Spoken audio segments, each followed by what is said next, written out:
এই যে আমরা একটা ভিকটিম হয়ে রয়েছি, হ্যাঁ, এইটা কেউ মানতে পারছে না, মানে কেউই মানতে পারছে না। ওর সঙ্গে গন্ডগোল হয়েছে তোরা বুঝবি, কিন্তু এই যে তিনটে লোক এখানে আমার সাথে গন্ডগোল আমার তরফ থেকে কিছুই হয়নি কখনো, সব ওরাই করেছে না, কোনো লোক কেউ মানতে পারছে না। সেগুলো তো ডিটেইলস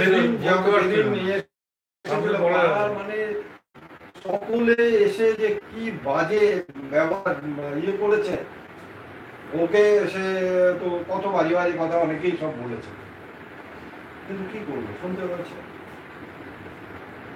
আমি তো পাড়ার গ্রামে তো এখন বেরোই হয় না, সেই 2 বছর হলো ঘরের বাইরেই যাবে, খুব কম।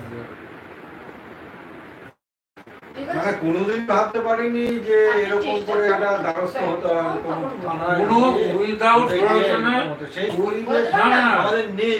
কোনো ঘটনাই ঘটেনি আমাদের পরিবার, আমার তরফ থেকে কোনো কিছু ঘটেনি, হতে পারে না না, আমরা কোনো বিদ্রোহের প্রশ্নই ওঠে না।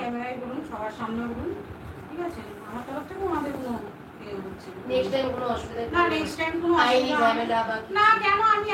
আমি করতে যাব মিছিমিছি, উকিল আবার আপনাকে বুদ্ধি দেবে, তখন আপনি কেন বুদ্ধি দেবে? কেন বুদ্ধি দেবে? ওটা প্রফেশন, উনি বুদ্ধি দিতেই পারে।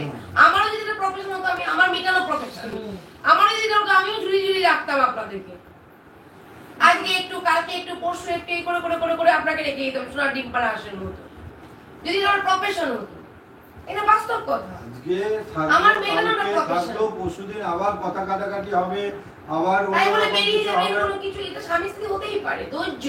কেন বেরিয়ে যাব? কথা কাটাকাটি হলে কার জন্য বেরিয়ে যাব? কি জন্য বেরিয়ে যাব? কোথায় বা যাব? ঠিক আছে, আপনি যখন না ধৈর্য ধরতে পারবেন, আমাদের নেক্সট টাইম আর কোনো মানে এখানে আর কিছু বলতে চাইছি না। আপনি চেষ্টা করুন, আপনার তরফ থেকে আপনি চেষ্টাই সফল হন, এটাই আমি চাই, এবং আপনার পাশে আমরা আছি, ঠিক আছে। যদি একান্ত যদি কোনো অন্যায় না থাকে, আপনার পাশে থাকবো, এখানেই কথা দিচ্ছি ক্যামেরাতে। অন্যায় থাকলে আপনার পাশে আমি থাকতে পারবো না, আমি বাবলি মুখার্জি থাকবো না। আর আমি বাবলি মুখার্জি না থাকা মানে আমার যত সহযোদ্ধা বলুন, আমার সাথে যত যে কজন জনসাধারণ জুড়ে রয়েছে, ওরা কেউই থাকবে না, কারণ জানে বাবলি মুখার্জির এক কথার মানুষ, শেষ কথা উনি বলেন, কিন্তু ওনার কথার মধ্যে কোনো ভুল থাকে না। তার জন্য মানুষের আমার সাপোর্ট। তাই আপনি আমাকে কি বললেন না বলেন, এটা আমার কিন্তু কোনো কিছু এসে যাবে না। মানুষ কি বলছে, মানুষকে জিজ্ঞাসা করবো, উনি আমাকে এই বলছে, আমি কি এই। মানুষ যদি বলে হ্যাঁ আপনি এই, তাহলে আমি ক্ষমা চাইবো, আমি আবার পুনরায় চেষ্টা করবো। যদি মানুষ বলেন যে না আপনি ঠিক করেছেন, আপনার কোনো জায়গা নেই, তাহলে আমার জায়গা নেই, কারণ আমি লাস্ট পর্যন্ত না, ফার্স্টেও মানুষ নিয়ে কাজ করছি, লাস্টেও মানুষ নিয়ে কাজ করছি, কারণ আমার লেভেলটাই ওই জায়গাটা, আমি একদম শেষ লেভেল পর্যন্ত, আমি যেভাবে শেষ করবো সেখানে কেউ শুরু করবে না, আমারও কথা এটা।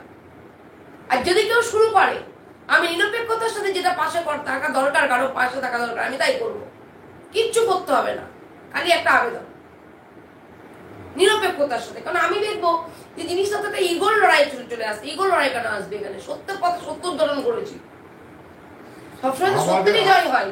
আমাদের তরফ থেকে কোনো কিছুই হয়নি, আমার সাথে কোনো, আমার তরফ থেকে কোনো ঝগড়া আমার বোঝা সারা, সমস্ত কিছু ওরাই করেছে, বোঝা সারা। দেখুন, সেই সোনা গহনা টাকা পয়সা কোনো অশান্তি হয়নি আপনাদের মধ্যে, বেশ ভালোই ছিলেন। সম্পত্তি থাকাও জ্বালা, সম্পত্তি না থাকাও জ্বালা। এই যে ফ্রি কিছুতেই নেবো না, না আমি এসি ছাড়া থাকতে পারি না, ঠিক আছে, কিনতেই হবে জবরদস্তি। সেই ইয়েতে না, রামনবমীতে উনি আমাকে এটাও বলেছেন, দেখুন আমাকে এবার ওখানে গিয়ে তো জামা কাপড় কাচতে হবে, আমার ওয়াশিং মেশিন তো নিয়ে চলে এসেছি, আবার গিয়ে আমাকে বলবে না তো ওয়াশিং মেশিনটা নিয়ে আসবেন, আমাকে আপনি নিয়ে আসবেন না, যে জিনিস পুলিশ রিকভারি করে চলে গেছে আপনি নিয়ে আসবেন না, হাতে কাজবেন। বলতে আমি পারি না, আমরা পারতে হবে, আমি তো ওনাকে প্রশ্রয় দিইনি। এখন ধরুন উনি এসিতে থাকতে ভালোবাসেন, এসি ছাড়া থাকতে পারেন না, তো সেই জায়গায় যদি উনি অসুস্থ হয়ে পড়েন, আমরাই বাড়িতে ফেসে যাবো, তার জন্য বলবো দাদা আপনি গরমে থাকুন, উনি এসিতে থাকুন, সেই জায়গাটা আমি করতে পারি, কিন্তু ওনার বাড়ি থেকে ওয়াশিং মেশিনটা ঢুকিয়ে দিতে পারি না, না ওনার ইচ্ছার বিরুদ্ধে, মালিক উনি মা বলতে পারেন। সেইসব প্রয়োজন নেই, একটা ইয়ে দরকার, সেফটি পিনও আনার দরকার, সব জ্ঞান হয়ে গেছে, ঠিক আছে, অনেক আদর যত্নের, ঠিক আছে, তাহলে আমি সব কথা ঘুরিয়ে ঘুরিয়ে ফাঁসানো। আর কিছু বলার আছে আপনার? না, কেন কিছু বলার আছে? আমার আর কিছু বলার নেই, ভালোভাবে থাকবো, এই কারণেই বলছি যে আপনি হয়তো বলবেন যে দিদি আমার কথা তো আপনি শুনলেন না, বা আপনি চলে গেলেন, তো সেটা আবার বলবেন না তো, মানে আপনার সব কথা শেষ হয়েছে তো? হ্যাঁ, সব কথা শেষ হয়েছে, একটা কথা